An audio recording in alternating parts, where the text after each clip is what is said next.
کیا آپ نے کبھی رات کے اس پیر آسمان کو دیکھا جب ہر طرف گہری خاموشی چھا جاتی ہے، تارے اپنی پوری آب و تاب سے چمکتے ہیں؟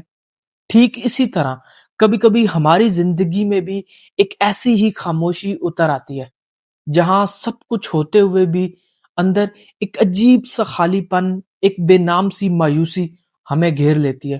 ہم ہنستے ہیں، ہم مسکراتے ہیں، لیکن ہمارا دل بوجھ محسوس کرتا ہے۔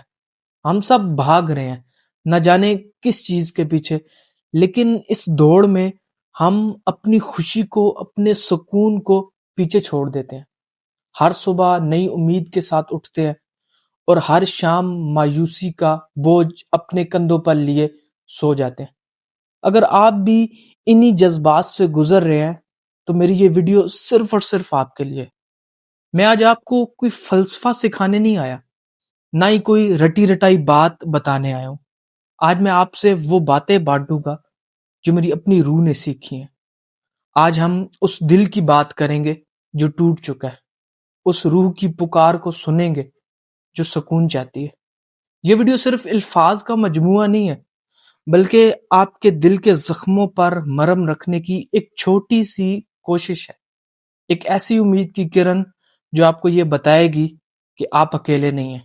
سکون حاصل کرنے کا پہلا قدم یہ ہے کہ آپ یہ جان لیں کہ آپ کون ہیں۔ دوسروں کی طرح بننا چھوڑ دیں، کیونکہ اللہ تعالیٰ نے آپ کو بہت خاص بنا ہے۔ جب آپ دوسروں کی طرح بننے کی کوشش کرتے ہیں تو آپ اپنی پہچان کھو دیتے ہیں۔ اپنی خوبیوں کو پہچانیں اور اپنی کمیوں کو، اپنی کمزوریوں کو قبول کرنا سیکھیں۔ جو انسان خود سے محبت نہیں کرتا، جو انسان خود سے پیار نہیں کرتا، وہ دنیا میں کبھی بھی خوش نہیں رہ سکتا۔ حقیقت میں سکون تب ملتا ہے جب آپ اپنے آپ سے دوستی کر لیں۔ یاد رکھیں، آپ کی اصل طاقت آپ کے اندر چھپی ہوئی ہے۔ پیسہ تو آتا جاتا رہتا ہے، لیکن گزرے ہوئے لوگ اور ٹوٹے ہوئے رشتے کبھی واپس نہیں آتے۔ اپنے والدین کی، اپنے بہن بھائیوں کی اور اپنے مخلص دوستوں کی قدر کریں۔ دنیا میں ہر چیز خریدی جا سکتی ہے، لیکن ماں کی دعا اور باپ کا سایہ نہیں ملتا۔ رشتوں کی قدر کریں، رشتوں کو وقت دیں، ان سے باتیں کیا کریں، ان کا حال پوچھیں۔ دیکھیں، کامیابی کا اصل مزہ تبھی آتا ہے جب اسے بانٹنے کے لیے اپنے ساتھ ہوں۔ جس گھر میں پیار ہو، جس گھر میں محبت ہو، وہاں سکون اور خوشیاں خود چل کر آتی ہیں۔ ہم ہمیشہ ان چیزوں کا رونا روتے رہتے ہیں جو ہمارے پاس نہیں ہے، لیکن کیا کبھی ہم نے ان نعمتوں کا شکر ادا کیا جو اللہ کی ذات نے ہمیں دی ہوئی ہیں؟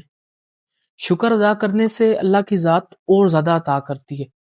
آپ کے دل کو سکون ملتا ہے، آپ کی زندگی میں سکون آتا ہے۔ جب آپ صبح اٹھ کر اللہ کا شکر ادا کرتے ہیں تو آپ کا پورا دن اچھا گزرتا ہے۔ ایک شکر گزار انسان کبھی بھی اکیلا اور تنہا محسوس نہیں کرتا۔ خوش رہنے کا سب سے سمپل فارمولا صرف الحمدللہ کہنا ہے۔ دل میں نفرت پالنے سے صرف اپنا ہی نقصان ہوتا ہے، اس سے کسی دوسرے کو کوئی فرق نہیں پڑتا۔ دوسروں کی غلطیوں کو معاف کرنا سیکھیے تاکہ آپ کا دل ہلکا ہو سکے۔ ماضی کی تلخ یادوں کو پکڑ کر بیٹھنے سے زندگی آگے نہیں بڑھتی۔ دوسروں کو معاف کرنے سے آپ کا دل کا بوجھ ہلکا ہوتا ہے۔ اپنے دل کو حسد سے پاک رکھے تاکہ وہاں خوشیاں رہ سکے۔ جب آپ کسی دوسرے کو معاف کرتے ہیں تو اللہ کی ذات آپ کے لیے راستے کھول دیتی ہے۔ معاف کرنے والا انسان بہت بڑا اور پرسکون ہوتا ہے۔ انسان کی زندگی کا اصل مقصد دوسروں کے کام آنا ہے۔ کسی دکھی انسان کے کام آ کر جو سکون ملتا ہے وہ کہیں اور سے نہیں ملتا۔ ضروری نہیں کہ آپ کے پاس بہت سارا پیسہ ہو، ایک میٹھا بول بھی کسی کی زندگی کو بدل سکتا ہے۔ دوسروں کے لیے آسانیاں بانٹیں، اللہ کی ذات آپ کے لیے آسانیاں پیدا کرے گی۔ جب آپ کسی دوسرے کے چہرے پر مسکراہٹ لاتے ہیں تو قدرت آپ کے لیے خوشیاں پیدا کرتی ہے۔ ایک بہترین انسان وہی ہے جس کے ہونے سے کسی دوسرے کو دکھ نہ پہنچے۔ وقت ہمیشہ ایک جیسا نہیں رہتا۔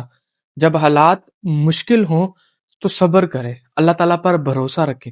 وہ جو کچھ بھی کرتا ہے اس میں کچھ نہ کچھ بہتری ضرور ہوتی ہے۔ اللہ تعالیٰ کبھی بھی اپنے بندے کو اکیلا نہیں چھوڑتا۔ پریشان ہونے سے مشکل حل نہیں ہوتی، لیکن صبر کرنے سے راستہ مل جاتا ہے۔ جب آپ صبر کرنا سیکھ لیتے ہیں تو آپ اپنی زندگی کی جنگ جیت لیں گے۔ آج کل کی شور مچاتی دنیا میں کچھ وقت اپنے لیے ضرور نکالیں۔ خاموشی میں بیٹھ کر خود سے باتیں کریں، اپنا جائزہ لیں۔ ذہنی سکون ہی اصل کامیابی ہے، ورنہ سب کچھ ہونے کے باوجود بھی انسان اکثر اداس رہتا ہے۔ اوور تھنکنگ کرنا چھوڑ دیں، پریزنٹ میں جینا سیکھیے، اللہ تعالیٰ پر بھروسہ رکھیں، اپنے دل کو اللہ کی یاد سے آباد رکھیے، کیونکہ اسی میں سکون ہے۔ جب اندر کا انسان پرسکون ہوتا ہے تو باہر کی پوری دنیا خوبصورت لگتی ہے۔ آخر میں بس یہی کہنا چاہوں گا کہ یہ زندگی بہت زیادہ چھوٹی ہے، اسے نفرتوں اور شکایات میں ضائع مت کیجیے۔ محبت بانٹیے، پیار بانٹیے، محنت کریے، ہر حال میں خوش رہنا سیکھیے۔ کامیابی یہ نہیں کہ آپ کتنے بڑے انسان بنیں گے، بلکہ کامیابی یہ ہے کہ آپ کتنے اچھے انسان بنیں گے۔ اپنی زندگی کو دوسروں کے لیے ایک مثال بنائیں تاکہ لوگ آپ کو اچھے لفظوں میں یاد رکھیں۔ اللہ تعالیٰ ہم سب کو ایک پرسکون اور خوشگوار زندگی عطا فرمائے، آمین۔ خوش رہیں، سب کو خوش رکھنے کی کوشش کریں۔ میں امید کرتا ہوں آپ کو میری یہ ویڈیو بہت زیادہ پسند آئی ہوگی۔ اگر پسند آئے تو میرے چینل کو سبسکرائب کریں۔ ملتے ہیں نیکسٹ ویڈیو میں کسی اچھے سے ٹاپک کے ساتھ۔ تب تک کے لیے اپنا اور اپنے پیاروں کا بہت زیادہ خیال رکھیے۔ تھینک یو سو مچ۔ اللہ حافظ۔